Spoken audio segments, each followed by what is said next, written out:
Orientando o Direito está no ar. E hoje nós temos o privilégio de conversar com o Dr. José Luiz Quadros de Magalhães, que é professor em Belo Horizonte e que vai falar para nós sobre alguns temas de direito. Professor José Luiz, inicialmente eu gostaria que você falasse da sua condição de professor universitário e os demais títulos na área. Pois é, eu sou professor na Universidade Federal de Minas Gerais, na PUC Minas também, e sou mestre, doutor em Direito Constitucional e professor visitante em algumas instituições, como por exemplo na Universidade de Buenos Aires. A minha área de atuação vai na área de Direito Constitucional e no doutorado da PUC Minas eu leciono também Direito Internacional dos Direitos Humanos. Professor, você também tem um programa de televisão em Belo Horizonte. É um profissional do direito e que acaba atuando na televisão. Conte para nós, por favor, sobre essa experiência. Pois é, eu adoro a televisão, televisão e rádio. Então eu venho trabalhando já há alguns anos.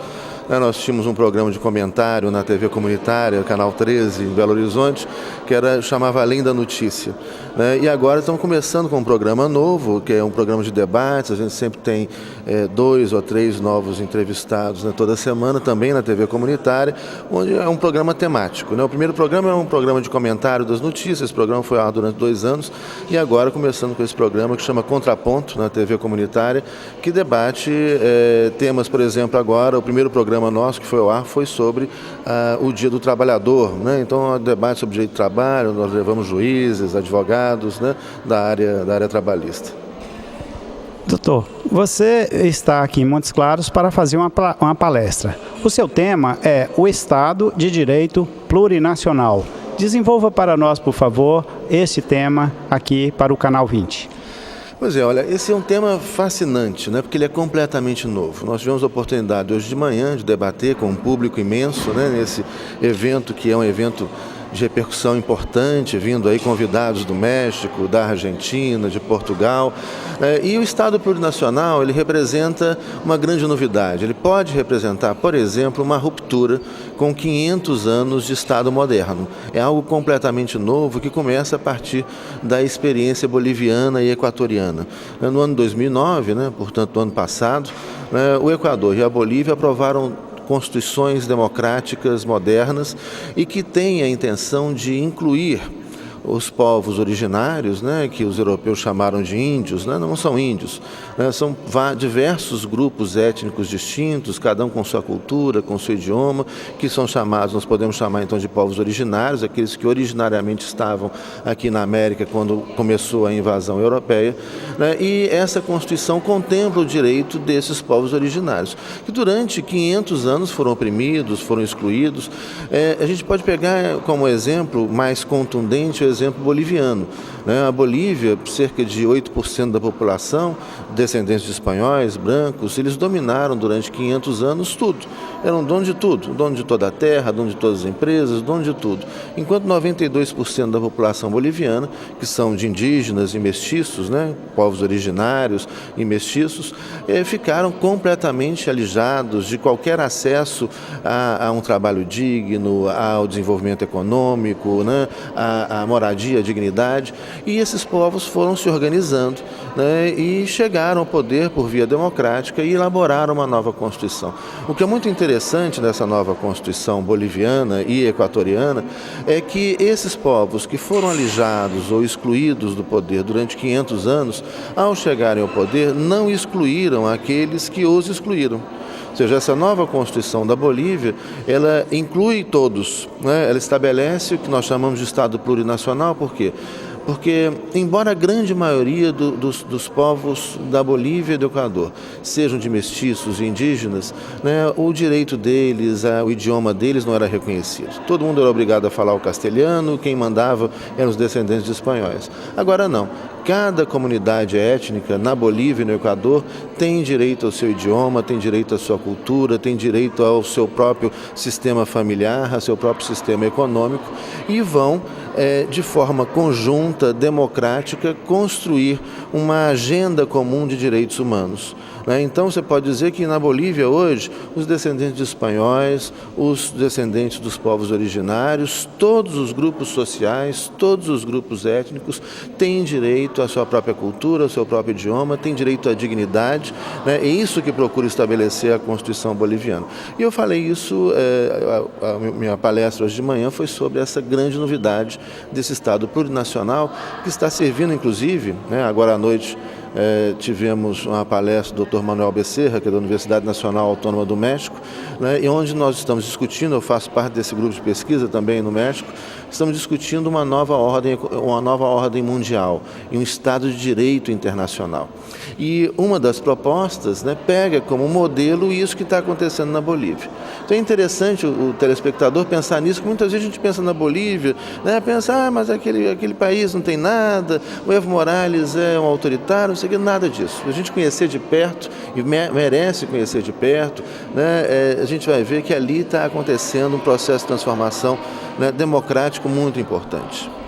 Então, professor José Luiz, nós poderíamos dizer que, diferentemente do que muitos brasileiros têm uma visão sobre a Bolívia ou o Equador, são países que têm hoje constituições democráticas. Sim, sem dúvida. Eu tive o ano passado no Equador, né, pesquisando e conhecendo o Equador, essa nova Constituição equatoriana, e vi uma cena belíssima. No primeiro dia que eu cheguei no Equador, eu fui na cidade histórica, que é uma cidade construída pelos espanhóis, que é tombada pela Unesco, e lá na praça, onde é a sede do governo, uma praça muito grande, tinham lá centenas de pessoas, geralmente descendentes de indígenas, né, os povos originários, né, geralmente também muito pobres, e essas centenas de pessoas formavam grupos, e em cada grupo existia uma pessoa lendo a Constituição ou lendo a Declaração Universal de Direitos Humanos e comentando e discutindo com o povo nas ruas. Eu vi uma cena linda, que era um senhor que aparentava ter seus 80 anos, com uma lupa, lendo a Declaração de Direitos Humanos e debatendo isso. Olha, como é que é isso no nosso país? Nós temos... Então, o que a gente vê, eu quis exemplificar com essa imagem, né?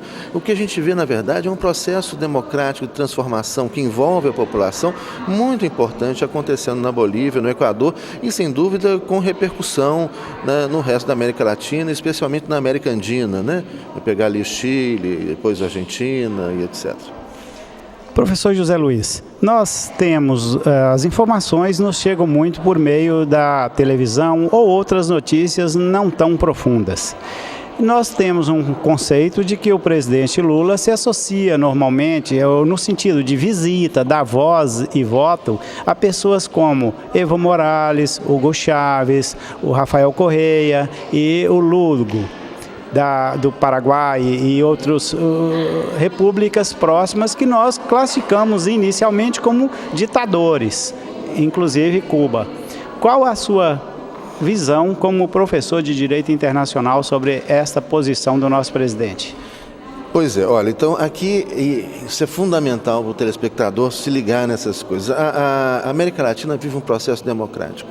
Então, se a gente começar, por exemplo, pelo caso paraguaio, o bispo Lugo, ele foi eleito, né, democraticamente, com amplo apoio da sociedade civil organizada, dos movimentos sociais. Ele representa uma quebra de um regime autoritário. Na verdade, o que está acontecendo no Paraguai é a democratização. Antes era autoritário. O Partido Colorado do Paraguai ficou no poder mais de 60 anos. Né, e jogou a maior parte do povo paraguaio na miséria. E o presidente Lugo tenta resgatar isso. É óbvio que isso não é muito fácil. Você tentar corrigir, e o governo está no primeiro ano ainda, você tentar corrigir em 4 anos equívocos e injustiças de 60 anos, obviamente não é fácil. Nós pegamos o caso do Equador e da Bolívia. O Rafael Correa foi eleito, né, presidente do Equador e liderando um processo democrático de ampla participação popular e de conquista de direitos para a maior parte da população que era excluída disso. A mesma coisa Evo Morales. Evo Morales tem nada de ditador, são democracias, né, estados constitucionais democráticos muito avançados e que chamam a atenção do mundo inteiro. A gente tem agora outra situação, é a situação da Venezuela. A situação da Venezuela, o que a gente tem até agora? Olha, há um lado positivo e há um lado preocupante no caso da Venezuela. O lado positivo qual é? Se nós acessarmos o site da ONU, eu recomendo que o telespectador faça isso, a gente vai ver que a Venezuela, nos últimos anos, durante o governo Chávez, a pobreza diminuiu, o IDH, o Índice de Desenvolvimento Humano, melhorou muito, né? Há educação para todo mundo, a Unesco atestou o fim do analfabetismo, né? Então a vida das pessoas melhorou. Por isso que o Hugo Chávez tem sido eleito e reeleito. Ou seja, se a vida das pessoas melhora, ele vai ser reeleito. Isso é atestado pela ONU. Agora, tem um problema que é preocupante, que me preocupa como professor de Direito Constitucional. Eu acho que o lado do personalismo exagerado, a personificação do poder, ou seja, aquele poder voltado a uma figura de uma pessoa carismática, como é o Hugo Chávez, isso é perigoso e isso pode virar uma ditadura. Venezuela não é uma ditadura, mas ela pode virar, porque esse poder pessoal muito grande, ele é muito perigoso para a democracia. Eu digo que não é uma ditadura por quê? Porque até agora foram eleições livres, supervisionadas pela ONU, pela União Europeia, vieram deputados da França, da Alemanha supervisionar as eleições da Venezuela e viram e atestaram a lisura dos pleitos. Agora, esse problema da personificação do poder é um problema muito grave, né? E junto com outro problema que também preocupa, que é a militarização da sociedade. Essa coisa de colocar civis uniformizados, o próprio Hugo Chávez, né, às vezes aparecia de uniforme, tudo. Essa militarização da sociedade também preocupa. Mas eu acho que a gente tem que ir com muito cuidado, né, para a gente analisar as coisas. A gente tem que ver qual é o lado positivo, qual é o lado negativo, como é que as coisas estão se desenvolvendo, né, nesses países. E a gente pode ver que no balanço final, né, se nós pegarmos esses países que nós citamos aqui, né, especialmente Bolívia, Equador e Paraguai, o que a gente vê é um movimento democrático em busca da conquista de direitos para a população, países que especialmente a população vivia muito mal, né, alijada dos seus direitos sociais, econômicos e das suas liberdades fundamentais. Orientando o direito, teve o privilégio de conversar com o Dr. José Luiz Quadro de Magalhães, professor da PUC em Belo Horizonte e da UFMG também em Belo Horizonte, além de professor até em outros países. Nós agradecemos muito ao professor José Luiz e pedimos ao nosso telespectador que nos espere, porque amanhã, em Querendo Deus, apresentaremos um novo programa com uma entrevista diferente.